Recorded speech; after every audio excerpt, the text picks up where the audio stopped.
വാർത്തയിലേക്ക് പോകുന്നത് സ്വർണ്ണമോഷണ വിവാദത്തോടെ ഇളക്കം തട്ടിയ പ്രതിച്ഛായ തിരിച്ചുപിടിക്കാൻ സർക്കാരിന്റെ നീക്കം. തിരുവിതാംകൂർ ദേവസ്വം ബോർഡ് പ്രസിഡന്റായി കെ ജയകുമാറിനെ ഉടൻ പ്രഖ്യാപിക്കും.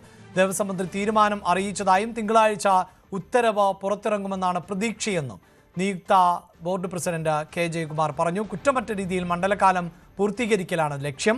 ദേവസ്വം ബോർഡ് പ്രസിഡന്റ് സ്ഥാനത്തേക്ക് പരിഗണിച്ചത് നിയോഗമായി കാണുന്നതായും ഇങ്ങനെയൊരു നിയമനമുണ്ടാകുമെന്ന് പ്രതീക്ഷിച്ചിരുന്നില്ല എന്നുമാണ് ജയകുമാർ പറഞ്ഞത്.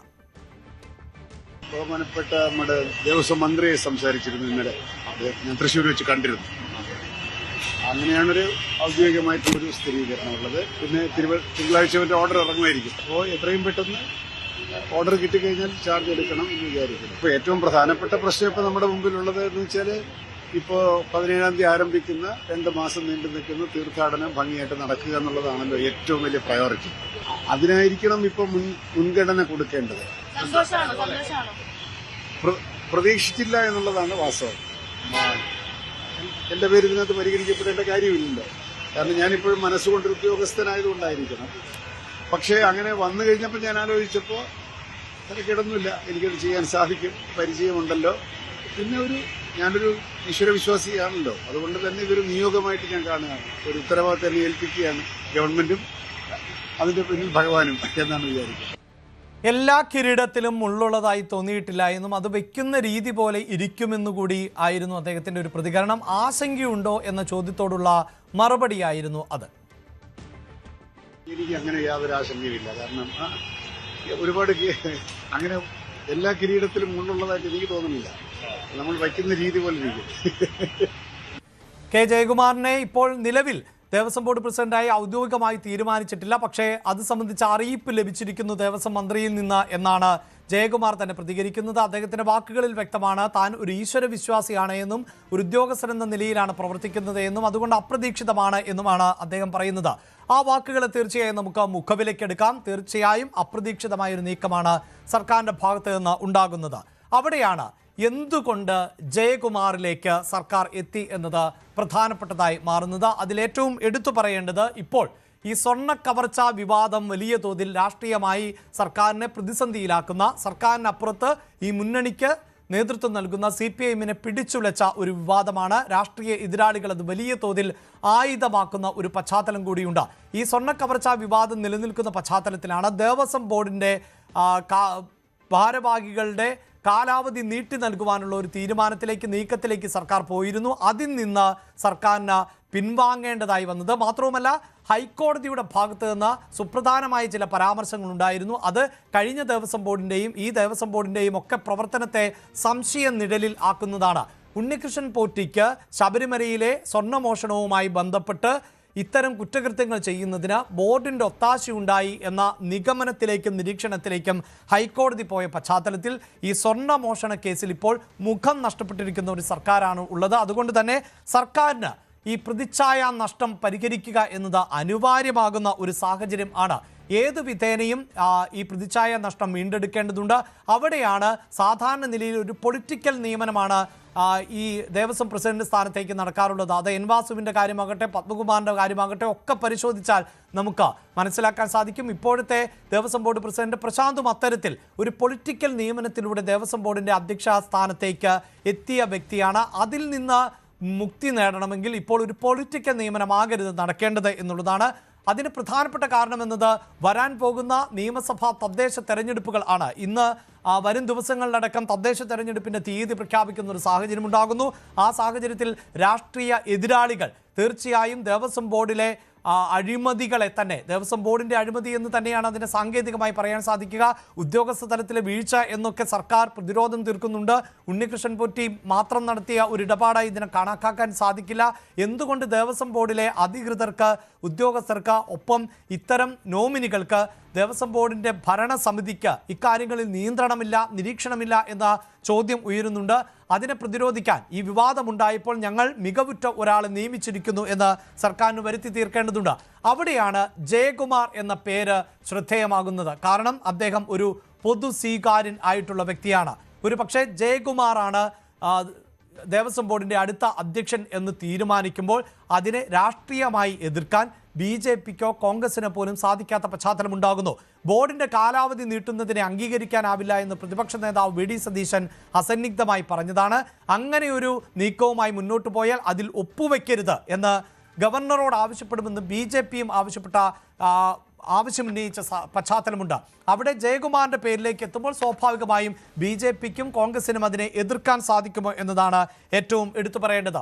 ഒപ്പം ജയകുമാർ എന്ന ഉദ്യോഗസ്ഥനിലേക്ക് വരുമ്പോൾ അദ്ദേഹം രാഷ്ട്രീയക്കാരനല്ലാത്ത ഒരു വ്യക്തിയാണ്. അദ്ദേഹം മുമ്പ് ചീഫ് സെക്രട്ടറിയായി പ്രവർത്തിച്ചിട്ടുണ്ട്. പല സർക്കാരിൻ്റെ കാലഘട്ടങ്ങളിൽ സർക്കാരിൻ്റെ വിവിധ വകുപ്പുകളിലെ ഉന്നതമായ പദവികൾ അദ്ദേഹം അലങ്കരിച്ചിരുന്നു. അത് ഇടതു വലത് സർക്കാരിൻ്റെ കാലഘട്ടത്തിലെല്ലാം ഉണ്ടായിട്ടുണ്ട്.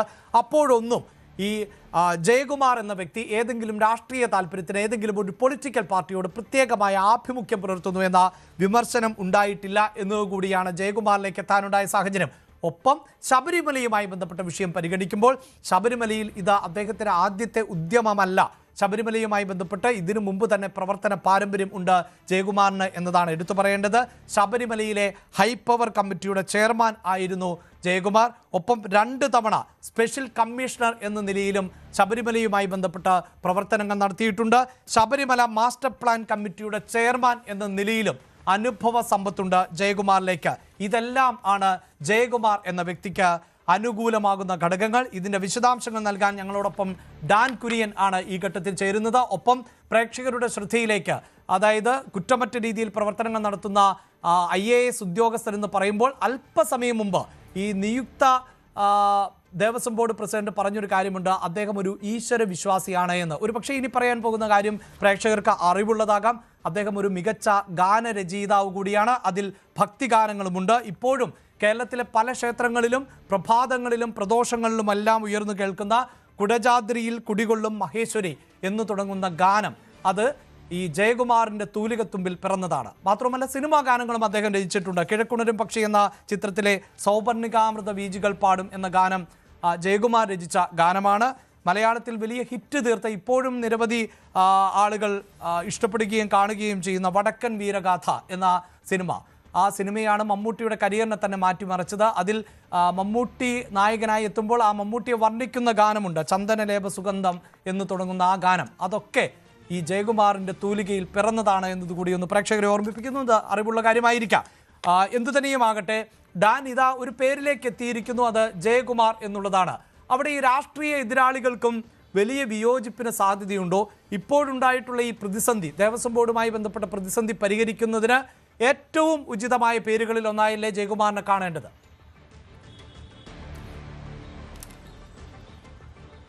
ശബരിമലയിലെ സ്വർണ്ണപ്പാളി മോഷണവുമായി ബന്ധപ്പെട്ട് ദേവസ്വം ബോർഡും വകുപ്പും സർക്കാർ മുഴുവനായും വലിയ തരത്തിൽ പ്രതിരോധത്തിലായി നിൽക്കുന്ന സാഹചര്യത്തിലാണ് ഈ നിലവിലെ ദേവസ്വം ബോർഡിന്റെ ഭരണസമിതിയുടെ കാലാവധി തീരാൻ ദിവസങ്ങൾ മാത്രം ബാക്കി നിൽക്കുമ്പോൾ എല്ലാ അഭ്യൂഹങ്ങളെയും കാറ്റിൽ പറത്തിക്കൊണ്ട് സമീപകാല ചരിത്രത്തിൽ ഒന്നും ഇല്ലാത്ത വിധം ഒരു പൊളിറ്റിക്കൽ അപ്പോയിന്റ്മെന്റ് സാധാരണയായി നടക്കാറുള്ള ദേവസ്വം ബോർഡ് അധ്യക്ഷ സ്ഥാനത്തേക്ക് സംസ്ഥാനത്തെ ഏറ്റവും മുതിർന്ന പരിചയസമ്പന്നനായ IAS ഉദ്യോഗസ്ഥനായിരുന്ന കെ ജയകുമാറിന്റെ പേര് മന്ത്രിസഭയുടെ പരിഗണനയിൽ വരുന്നത് ഒരുപക്ഷെ വളരെ ദീർഘവീക്ഷണത്തോടെയുള്ള ഒരു തീരുമാനം, നിലവിൽ ഇതുമായി ബന്ധപ്പെട്ട് സർക്കാരിനെ പ്രതിരോധത്തിലാക്കിയ വിവാദങ്ങളെ മറികടക്കാനുള്ള ഏറ്റവും നല്ലൊരു ആയുധമായി മാറുന്ന തരത്തിലേക്ക് ഈ കെ ജയകുമാർ എന്ന പേര് മാറുമെന്ന് തന്നെയാണ് വിലയിരുത്തൽ. അത്തരത്തിലാണ് ഇപ്പോഴുണ്ടായിരിക്കുന്ന അപസ്വരങ്ങളെയും എതിർസ്വരങ്ങളെയും എല്ലാം കൃത്യമായി തന്നെ ഈ ഒരു തീരുമാനത്തിലൂടെ മറികടക്കാനാകുമെന്ന